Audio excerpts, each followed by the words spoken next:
Bonjour à tous et bienvenue aujourd'hui pour un nouveau Confess vidéo. Aujourd'hui un Confess vidéo un peu différent, bah non pas vraiment, on vrai pas fait trop différent.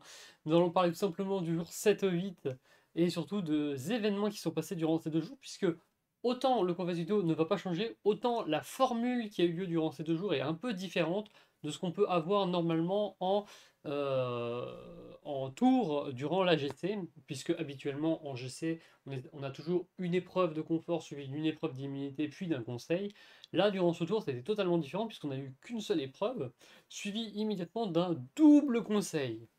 En effet, vous l'avez compris, cet épisode est un peu particulier, puisque les deux équipes sont parties en conseil, et du coup, l'épreuve était une épreuve individuelle où le gagnant remportait quelque chose et le perdant avait un malus en plus. Bref, nous allons parler de tout ça aujourd'hui. Et on va, comme vous pouvez le voir avec ce planning, commencer par parler tout simplement de la survie, parce qu'on n'a toujours pas mentionné l'existence actuellement dans les conférences vidéo. Nous parlerons ensuite de l'épreuve parcours, plus précisément parcours d'obstacles. On parlera ensuite du duo Lange-Tom, qui va être très important pour la suite de l'aventure. On parlera bien évidemment ensuite du conseil, et donc de toute la stratégie va être parlée durant ces deux parties-là, la partie 3 puis la partie 4.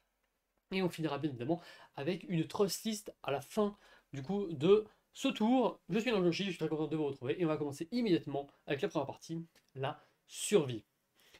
Point important concernant la survie, c'est que j'en ai déjà parlé dans mon confess, mais beaucoup plus tôt, dans mon confess écrit cette fois-ci, j'ai donné des critiques par rapport à tout ça, des critiques qui, dans l'état, j'avais pas toutes les informations pour avoir une critique pertinente en fait, depuis j'ai eu des informations, et de pourquoi tels choix ont été faits par rapport à la survie, puisque mon avis prioritaire par rapport à la survie, et qui reste le même, c'est que je trouve que elle est moins bonne que la GC6. Alors, je comprends pourquoi elle a été modifiée, puisque après avoir la première critique que j'avais faite et comment je l'avais décrite dans mon confesse écrit, on m'avait clairement expliqué qu'en fait, la gestion de la survie était très dure sur la GC6, que c'était un peu le bazar, et que du coup, c'était pas aussi simple que ça de créer une survie qui est pertinente pour la suite d'une aventure. Et du coup, ça avait moins d'impact que ce qui avait été voulu en fait durant la GC6. Ça avait été beaucoup plus galère. Du coup, ils ont, pour le All-Star, créé une version un peu plus simplifiée, plus simple à suivre, mais du coup, je trouve que la survie n'est plus aussi pertinente que durant la GC6. Je trouve qu'elle rythme beaucoup moins la vie de camp, parce que la vie de camp était tournée autour de justement cette recherche de bouffe qu'il y avait tous les jours, et ça portait énormément, je trouve, de discussions entre les membres, justement, et c'est ça qui faisait qu'on avait une recherche qui, certes, sur le papier était plus simple, plus dur à suivre, mais qui permettait, je trouve, de plus facilement rapprocher différentes personnes, de plus rapidement voir les implications des gens au sein d'un camp. Et du coup, je trouve qu'elle est beaucoup plus décevante sur ce point-là, parce que voilà, les formulaires, c'est moins intéressant, je suis désolé, hein, même si ça fait travailler l'équipe, je suis désolé, mais ça faisait aussi travailler l'équipe dans l'autre format. Alors, la modification est compréhensible, parce que voilà, c'est compliqué de suivre. Du coup, il pourrait être intéressant à l'avenir de créer des bots qui s'occuperaient automatiquement de tout ça, c'est-à-dire des bots où chaque joueur a une barre d'énergie en fonction de si on consomme ou pas, la barre d'énergie baisse.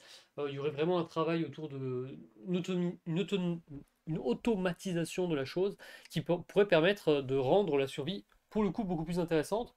Car là, du coup, il suffirait de dire, ok, vous voulez construire la cabane, il faut bouffer 5 d'énergie si vous voulez construire la cabane, par exemple pour un joueur, et il faut que 10 joueurs bouffent 5 d'énergie pour construire la cabane. Ça permettrait d'avoir une redynamisation de l'aspect survie, et voilà, c'est une piste à emmener. Mais du coup, je trouve que dans cette survie, pour le moment, ça n'apporte pas grand-chose. Voilà, je suis un poil déçu. Parce que voilà, j'étais content de la survie la saison 6. Alors, c'était ça qui faisait que la saison, je l'ai trouvée vraiment incroyable. Là, je trouve que c'est moins rythmé, on va dire, moins complet comme avant. Et du coup, c'est un peu décevant. Mais bon, c'est compréhensible que ce soit quand c'est plus dur qu'on décide de l'abandonner. Faut comprendre par là que la GC6, même s'il y avait pas, vous avez, il y avait l'espèce de pression du fait de potentiellement se faire éliminer si on était en manque de survie, c'est je trouve quelque chose de trop une bonne idée parce que pour vraiment être éliminé, il fallait vraiment faire n'importe quoi mais elle était quand même là. C'est un peu comme les événements Minecraft qu'il y a hors glace, où il y a cette pression d'être éliminé si on n'a plus de temps dans le sablier, mais en même temps, si on n'a plus de temps dans le sablier, c'est vraiment qu'on a fait n'importe quoi. Donc c'est quasiment pas possible de l'atteindre. Et j'aime beaucoup cet aspect-là, et malheureusement, il ne se retranscrit pas en fait durant cette saison. Il n'y a pas cette pression, puisque la seule pression qu'on a, c'est un désavantage pour la prochaine épreuve. Et on va pas se le cacher, ben, ça a moins d'impact et c'est pas intéressant. Voilà. Je suis pas convaincu malheureusement, mais voilà, il faut bien que la saison soit aussi plus simple à gérer. Et je peux comprendre que ça soit le cas, puisque voilà, j'ai plein d'autres trucs où c'était une galère et je peux comprendre qu'on veuille se faciliter la tâche. Voilà, voilà. Maintenant, il faut quand même parler d'un truc en plus qui n'était pas initialement prévu dans la partie là, mais je vais quand même parler du rythme de la saison. C'est aussi quelque chose d'important, le rythme. Avoir un avancement, on va dire, au fur et à mesure de l'ORG, je trouve que le rythme est très soutenu.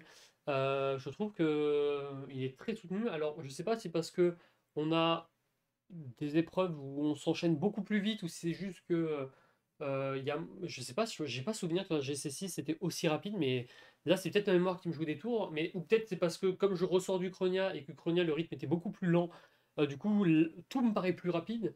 Mais là c'est vrai que le rythme me paraît tellement rapide et je ne sais pas si c'est un point négatif ou un point positif, mais c'est juste que j'ai plus l'habitude de ça et bah voilà, il faut que je me réhabitue à tout ça. Et c'est vrai que c'est assez particulier de se dire qu'on est déjà en train de. Il faut se dire que là, à la fin du conseil qui a eu lieu et qu'on va discuter dans quelques instants, on n'était plus que F20, déjà 4 personnes éliminées. Ça va trop vite. Ça va trop vite. Je ne me rends pas compte de ça. Voilà. On va partir du coup sur la deuxième partie avec l'épreuve parcours d'obstacles, l'épreuve parcours. Une épreuve, bah, j'ai beaucoup aimé cette épreuve. Voilà, je le dis pas. Je le dis, enfin je le dis pas, si je le dis. Une épreuve vraiment sympathique, avec un peu de tout. Avec une première partie en rapport avec les charades. Mon premier est machin, mon deuxième est mon troisième, enfin mon tout est machin. Ensuite, il y avait une partie un peu mathématique avec des calculs. Ensuite, il y avait une partie labyrinthe. Et on finit avec un taquin. Alors, j'aime pas les taquins. On va commencer par ça. Donc, j'ai perdu du temps et je n'aime pas du tout ça. Voilà. Il faut savoir que je n'aime tellement pas ça. Il faut savoir que dès que j'étais gosse, c'est-à-dire qu'il y avait des jeux sur PC gosse, donc c'est-à-dire vraiment pour des petits, donc 4 ans. Déjà à l'époque, il y avait des taquins et je n'arrivais jamais à passer ça. Et c'est encore le cas aujourd'hui. Je galère énormément à faire ça. J'ai du mal à comprendre comment des personnes sont capables de résoudre des taquins en 30 secondes, alors que moi, physiquement, quand je regarde un taquin, je me dis, mais c'est pas possible, on peut pas résoudre ça en moins de 5 minutes, je vois pas. Et ça m'impressionne vraiment. Et du coup, en fait, à partir du moment où j'ai vu qu'il y avait un taquin, je savais que c'était fini. Moi, à mon époque, je savais déjà que c'était terminé parce que j'allais forcément prendre plus de 5 minutes. Et d'ailleurs, c'est ce qui s'est passé. Je crois que j'ai pris plus de 5 minutes puisque j'avais commencé à résoudre le taquin et puis je me suis rendu compte que je l'avais résolu dans le mauvais sens. Donc j'ai dû relancer le taquin pour le résoudre dans le bon sens. Genre, au secours! Genre, donc j'ai perdu énormément de temps. Sinon, les charades en elles-mêmes, bon, pas grand-chose à dire. J'ai un peu bloqué sur certains, mais pas plus que ça. Les mathématiques, bah, j'ai fait S, mais bon, malgré tout, ça reste des. Genre, l'air du trapèze, il a fallu que je recreuse dans ma mémoire pour retrouver parce que j'avais du mal à le revoir la formule. J'ai plus l'habitude de calculer les trapèzes tout simplement, et pourtant c'est des choses toutes simples. Autant le, autant le AB carré plus B carré égale C carré, ça va, Pythagore, c'est bon, tout le monde connaît. Enfin, il semblerait pas que tout le monde ait connu, mais tout le monde est censé connaître. Là, pour le coup, c'est vraiment plus simple. Mais autant l'air d'un trapèze, j'avoue que c'est. J'ai plus l'habitude de voir ça, quoi, on va dire. Mais voilà, sinon l'épreuve, en règle générale, elle était sympa. J'ai pas grand-chose à dire. C'était une bonne épreuve. Peut-être la seule point critique que je pourrais donner, c'est vraiment par rapport au labyrinthe, où je trouve que c'était pas assez clair. Alors, d'après ce que les organisateurs m'ont dit, j'étais là peut-être l'une des seules à avoir été bloqué un peu sur la compréhension du labyrinthe. Mais moi vraiment, quand j'ai vu qu'il y avait l'histoire on devait faire une suite de nombres pour se diriger dans le labyrinthe, moi je pensais vraiment que c'était bloc par bloc qu'on avançait. Donc, par exemple, si on devait descendre de 3, bah, on doit faire 3 pour descendre, 3 pour descendre, 3 pour descendre, 3 pour descendre. Puis si on va à droite, un à droite. Et c'est pas juste descendre puis droite, tu vois. C'est vraiment bloc par bloc et ça me paraissait complètement logique en fait. Et en fait, bah, Ben non, en fait, c'était pas du tout comme ça. C'était vraiment, si tu veux descendre de 3 ou de 2 ou d'1, c'est quoi qu'il arrive, faut que tu mettes bas, point. Et ben du coup, moi j'ai perdu beaucoup de temps sur ça, voilà, c'était pas clair, mais bon. Mais bon, voilà, tant pis, hein, c'est la règle. Et du coup, j'ai perdu du temps aussi sur ça. Et ce qui fait que j'aurais pu me faire surprendre, puisque j'ai fait un chrono de je sais plus combien, mais un chrono pas très bon, hein. Je crois que j'ai fini avant-dernière de l'équipe. Donc j'étais dans la partie basse de l'équipe. Et vraiment pas contente de ma performance sur l'épreuve, parce que problème de compréhension, et puis des parties un peu dures. Mais sinon, l'épreuve en elle-même n'était pas mauvaise. Je sais pas si on peut l'équilibrer ou autre. Moi, ce qui m'impressionne vraiment le plus dans la communauté ORG, c'est le niveau en épreuve qu'ont certaines personnes qui sont capables de résoudre ce genre d'enchaînement en 9 minutes, même moins.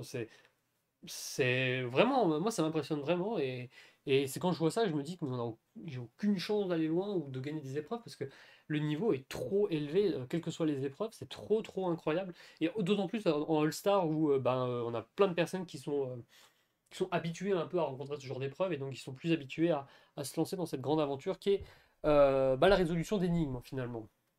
Donc bref, une épreuve plutôt moyenne pour moi, mais qui était cool. Du coup, forcément, comme je vous l'ai annoncé, c'était une épreuve individuelle. Ce n'est absolument pas moi qui ai remporté l'épreuve individuelle. C'est plus précisément Tom qui a remporté l'épreuve individuelle, et donc qui se retrouve immunisé pour notre conseil. Avec un point important, c'est que Tom obtient un avantage qui sera dévoilé durant le conseil. Voilà, donc retenez ce que vous voulez retenir. Par contre, un point important, les deux derniers ont un vote malus à leur nom, et ce vote malus va être donné à Céleste en premier et Mamlazizou en deuxième. Donc ça aura peut-être aussi son importance pour la suite. Du coup, ce qui se passe, c'est très simple, c'est que je commence bien évidemment à travailler au corps les autres personnes pour éliminer Mamlazizou, qui me paraît le vote évident. Mamlazizou est quand même déjà pas très bon. En plus de ça, il n'est pas présent, on peut pas discuter avec lui. On est quand même dans un org ORG, donc on est censé quand même un minimum sociabiliser, et à chaque fois qu'on parle avec lui, ça ne va pas bien loin. Bref, je discute avec un peu tout le monde, avec Augustin, avec Flocon, mon alliance, ma fameuse alliance Flocon, Tom, moi, qui commence à se former. On discute, on se met d'accord sur Mamlazizou. Bref, le vote est plus ou moins actuel, plus ou moins lancé, jusqu'à un moment précis, jusqu'au moment précis où Tom vient me voir et m'annonce que une majorité se dégage sur moi. Grosse surprise, Tom vient m'annoncer que une majorité s'annonce sur moi, que du coup je suis en risque de sortie pour le prochain conseil, que Mamlazizou n'est pas du tout un choix pour la plupart, que c'est vraiment assuré que c'est moi qui sors au prochain conseil, au vu de la dynamique qui part. Du coup, c'est branlement de combat, je ne sais pas quoi faire. Moi, je fais confiance à Tom, puisqu'il vient me voir, il me donne plein d'indications sur un peu tout le jeu, et il me dit clairement qu'il n'a pas envie de m'éliminer et qu'il a envie de jouer avec moi. Là arrive un des plus grands moments de mon aventure, si je dois dire que j'ai un collier à Tom ou pas. Parce que oui, j'ai un collier dans ma poche, que je peux jouer si je le souhaite, mais il y a un souci qui arrive, c'est que si je le dis à Tom, et que finalement j'arrive à passer sans l'utiliser, du coup, Tom connaîtra mon collier et pourrait diffuser l'information à d'autres. Ce qui pourrait être, qui pourrait cacher un peu mon effet de surprise pour l'avenir. C'est un qui tout double, vraiment, et le souci arrive qu'on ne connaît pas l'avantage de Tom pour le conseil. Même lui ne le sait pas. Et du coup, on ne peut pas savoir ce qui est prévu en fait. On ne peut pas savoir si par exemple Tom va immuniser quelqu'un de l'autre équipe, s'il va immuniser quelqu'un de notre équipe, s'il va avoir un vote en plus. Tout ça, on ne le sait pas. Et du coup, je prends la décision. Alors, on verra si c'est une bonne ou une mauvaise décision, mais en tout cas, je prends la décision pour le conseil d'annoncer à Tom que j'ai un collier, et que s'il y a le moindre problème, je n'hésiterai pas à l'utiliser du coup pour me protéger. C'est risqué de ma part, mais je pense que pour le coup, c'était le meilleur moment de l'annoncer, puisque il y avait de forts risques que j'utilise. Et du coup, rapidement, des plans se sont dégagés, des plans pour tenter de faire tourner les votes l'un contre les autres, voire de, si j'utilise le collier, de tourner sur quelqu'un de surprise, quelqu'un qui ne serait pas attendu. Du coup, la dynamique est très simple, c'est tout simplement que s'il a la possibilité d'immuniser quelqu'un avant le vote, à ce moment-là, il m'immunise moi et on suit la majorité sur Mamladizou pour pas créer de mauvais moves ou pour pas avoir de faux effets de surprise, on va dire. Mais quand même, on n'arrivera pas à prendre une majorité s'il se passe ça. Si par contre l'immunité est un peu comme la légende, soit donnée par l'autre équipe, soit donnée soi-même, mais après le vote et donc pendant le dépouillement, à ce moment-là, on va plutôt voter Augustin pour créer la surprise, puisque forcément les gens vont tenter de me voter, vont tenter de m'éliminer, mais ça ne passera pas puisque je serai immunisé par l'avantage de Tom. Mais si malheureusement l'avantage de Tom n'est pas en notre faveur et ne me vise pas, à ce moment-là, j'utiliserai un collier d'immunité, mon collier d'immunité, pour me protéger définitivement. Ça permettra du coup de contrer le moindre souci, plein de plans différents en fonction de la réflexion. D'ailleurs, je vous invite à voir mon confesse écrit pour le coup, parce que tout est détaillé sur le plan. Littéralement, là, vraiment, tout est détaillé sur pourquoi telle personne est visée, pourquoi tel machin. Il faut savoir qu'on va viser, en cas de blindside, Augustin. Rapidement pour expliquer, Augustin fait partie des gros stratèges de la nouvelle grosse alliance qui a lieu, donc une alliance qui compose Lucas, Nzebi, Flocon, Augustin, Grenzo. Et donc du coup, ça fait partie des grosses têtes stratégiques de cette équipe, et donc potentiellement des personnes qui pourraient amener les votes et peut-être au moins casser la dynamique de cette énorme alliance qui se forme. Mais, mais ça n'aura pas lieu, puisque le conseil arrive. Il faut savoir que c'est un double conseil, donc on a la possibilité de suivre le conseil rouge. Je vais rapidement revenir sur le conseil rouge, mais vraiment très rapidement. Les quelques petits trucs que je ressors, c'est simplement que Oslin semble pas mal excentré par rapport à son équipe, donc ça pourrait potentiellement être un bon plan de s'il reste à la suite de l'aventure, de peut-être aller le voir pour avoir plus d'informations, peut-être pour le rallier à nous, ça pourrait être intéressant. Mais c'est tout. Il n'y a pas plus d'informations à noter. L'équipe rouge, en tout cas, le vote de l'équipe rouge est plus disparate. Il y a une majorité qui se met en place, mais il y a aussi plein de petits votes par-ci par-là. Un conseil un peu plus chargé. Alors que nous, totalement différent, puisque Tom a la possibilité d'immuniser quelqu'un et va immédiatement, tout simplement, m'immuniser afin de protéger le collier pour la suite. Pour maintenir le collier, puisque c'est toujours mieux d'avoir un collier qui est un peu surprise pour la suite, surtout que à côté de cela, j'avais beaucoup travaillé au corps flocon pour justement cacher l'aspect que j'ai le collier, en lui faisant taper la commande avant moi. Donc normalement, l'information comme quoi j'ai le collier, à part si Tom la diffuse, personne n'est censé l'avoir. Voilà, voilà. Du coup, le conseil rouge passe, puis vient notre conseil, du coup Tom m'immunise, et du coup nous allons pouvoir voter. Et comme si vous avez suivi mon confesse écrit, et si vous avez suivi ce que j'ai dit juste avant, étant donné qu'il m'immunise avant le vote, automatiquement nous n'aurons plus la majorité, et donc du coup je décide de voter. Eh bien, mon cher Sébastien Grenard, je décide de voter à la surprise générale pour Mme Zizou. Ça ne change absolument pas.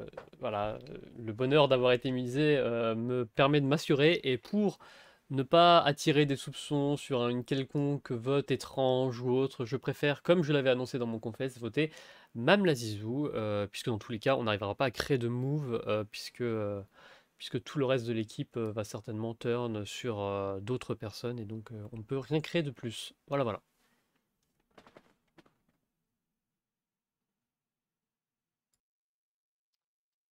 Mamla Zizou.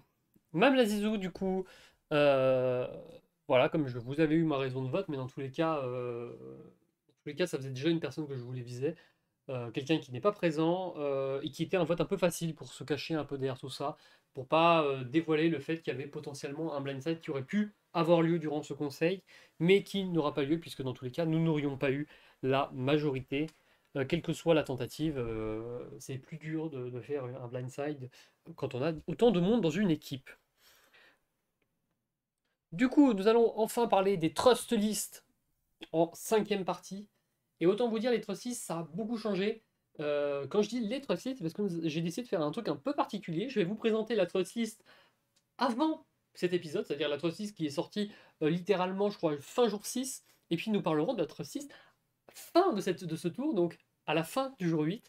car forcément, ça a énormément évolué avec tout ce qui s'est passé, avec la découverte comme quoi Flocon finalement est un traître dans notre alliance, moi, Tom, Flocon, avec la découverte aussi qu'on tentait de me voter et tout, qu'on tente de me cacher tout ça, qu'on tente de me blindside, ça a énormément changé, et donc voici la toute première trust list, celle qui est sortie du coup à la fin du jour 6. Vous pouvez voir en tête les gros joueurs qui restent vraiment ceux que je maintiens. D'ailleurs, ils sont classés par ordre, hein, comme vous pouvez le comprendre. On commence avec Tom. On commence avec Tom, qui est la personne que j'appréciais déjà le plus, parce que c'est celle avec qui j'ai le plus parlé, avec laquelle j'étais le plus proche à ce moment-là. Il y avait évidemment Flocon, qui faisait partie de notre alliance à trois, moi, Tom, Flocon.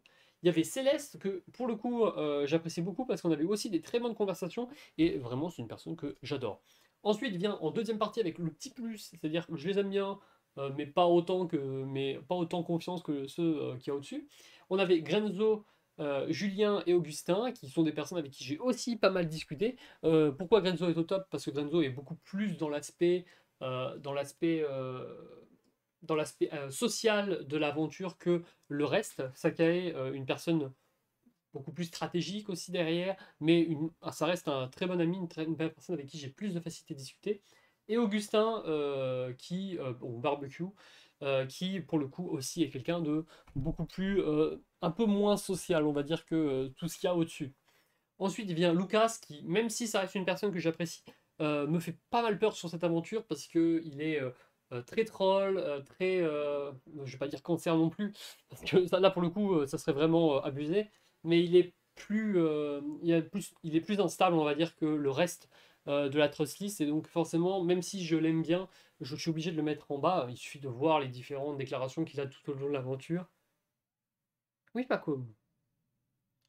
Donc voilà, c'est pour ça qu'il est finalement aussi bas en neutre, c'est-à-dire que qui attend de se positionner en quelque sorte neutre. On ne sait pas encore si je le positionne en positif ou en négatif. Ensuite venait Enzebi, qui pour le coup est une personne avec qui je fais beaucoup moins confiance, car toutes les conversations que j'ai eues avec étaient beaucoup plus, beaucoup moins à l'aise finalement dans les conversations, parce que il pouvait facilement, on voit qu'il est beaucoup plus dans la réflexion stratégique, beaucoup moins dans la discussion avec nous. Oui, mon bébé! Oh. Et du coup, vient en ultra négatif Ozymandias et Mamladizou, tout simplement parce que ce sont des personnes avec qui j'ai beaucoup moins d'affinité, qui, ça va? Qui s'en foutent un peu plus de l'aventure en discussion. J'ai pas fait d'effort non plus de social avec eux, mais je suis moins proche d'eux. Et du coup, ça se ressent automatiquement dans les trusts, puisque je les aime pas. Et puis, Mamla Zizou, c'était aussi parce que il avait eu beaucoup de discussions très fermées, et donc ça donne pas envie de jouer avec, automatiquement. Et du coup, on va parler maintenant de la trust list après le jour 8, enfin en fin de jour 8. Puisque la transfert a beaucoup changé, vous pouvez voir, Tom et Céleste sont restés au top. Céleste parce que il est rapidement voulu me défendre, et il a beaucoup tenté de jouer avec moi. Donc ils sont restés en ultra positif du coup, tout en haut de la trust list.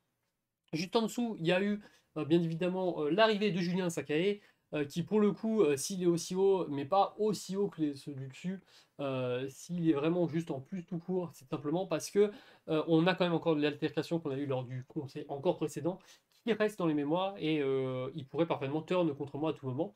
Mais voilà, comme vous pouvez le voir, il y a beaucoup moins de personnes en plus. Ça a pas mal chuté pour le reste. Entre autres, en égalitaire, on retrouve Grenzo qui reste en quatrième position, qui n'a pas bougé, mais c'est juste qu'il est passé en neutre. On attend de sa position, puisque voilà, il est quand même fait partie de la grosse alliance qui a tenté de jouer contre moi durant ce tour, ce chapitre. Ensuite, il y a Ozymandias qui, pour le coup, j'ai pas grand-chose à lui dire en fait par rapport aux autres qui est au-dessus qui m'ont beaucoup menti. Ozymandias, c'était presque logique qu'il me vote, donc je suis en neutre. Il y a moyen que je fasse des choses avec, mais on n'est pas encore sûr. Et puis vient ensuite, finalement, un peu tout ce beau monde, comme on peut le voir. Lucas, Augustin, Enzebi qui ont chuté. D'ailleurs, ça se voit, ils ont tous des moins après leur pseudo. Ah, quoique Lucas, il est en plus. Ah oui, Lucas, il a monté d'une place. Mais bon, il a monté d'une place, mais ils sont passés en négatif quand même, donc ça ne c'est plus du tout la même place qu'avant, ça n'a pas la même valeur. Il faut se rendre compte vraiment de tout ça. Donc du coup, Lucas qui chute, on voit qu'il y a Mamla Zizou qui pop, mais Mamla Zizou, s'il est aussi remonté, c'est parce qu'au final, il n'avait pas c'était logique qu'il joue contre moi, surtout au vu du tour précédent, où c'était Paul qui semblait avoir dicté le jeu contre moi. Il vient Augustin Nzebi qui me mente, surtout Augustin qui, même si il fait partie des plus hauts parmi ceux qui sont en bas, si je le mets aussi haut, c'est parce qu'on a eu quand même pas mal de conversations.